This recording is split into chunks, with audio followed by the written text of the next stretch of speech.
Hi friends, இன்றைக்கி நம்ம பார்க்க போகிற ரெசிபி கோவக்காய் வத்தல்.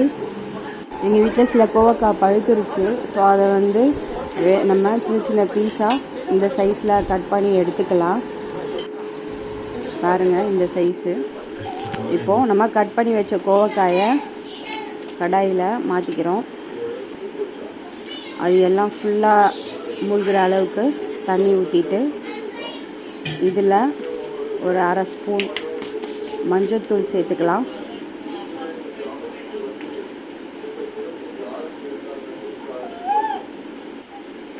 அதுக்கப்புறம் தேவையான அளவு கல்லுப்பு சேர்த்துக்கலாம். இது வத்தல்ன்றதால உப்பு கொஞ்சம் அதிகமாக சேர்த்துக்கிறோம் நாங்கள். பாருங்கள், இதெல்லாம் லைட்டாக மிக்ஸ் பண்ணிவிட்டு நல்லா வேக வச்சுக்கலாம்.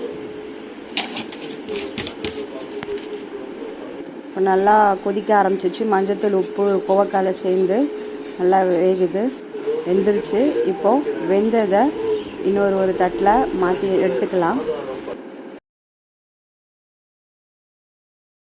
வெந்த கோவக்காய் எல்லாத்தையும் பிளேட்ஸில் மாற்றியாச்சு. இதை ஒரு 2 நாள் வெயிலில் காய வச்சா நல்லா வதங்கிடும். கோவக்காய் நல்லா வெயிலில் காய வச்சு எடுத்தாச்சு. பாருங்கள், பாவக்காவும் நாங்கள் சேர்த்து செஞ்சுருக்கோம். இப்போது இதை நம்ம வறுத்து பார்க்கலாம் வாங்க.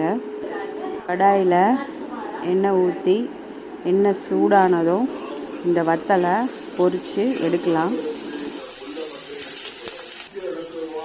பொன்னிறமாக வந்தவுடனே எடுத்துடலாம்.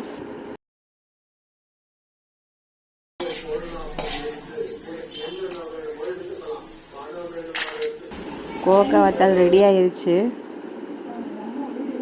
நல்ல கிறிஸ்பியான மொறு கோவக்காய் வத்தல் ரெடி ஆயிருச்சு. நீங்களும் இதை செஞ்சு பாருங்கள். பிடிச்சிருந்தால் லைக் பண்ணுங்கள், ஷேர் பண்ணுங்கள், மறக்காமல் சேனலை சப்ஸ்கிரைப் பண்ணுங்கள். தேங்க்யூ.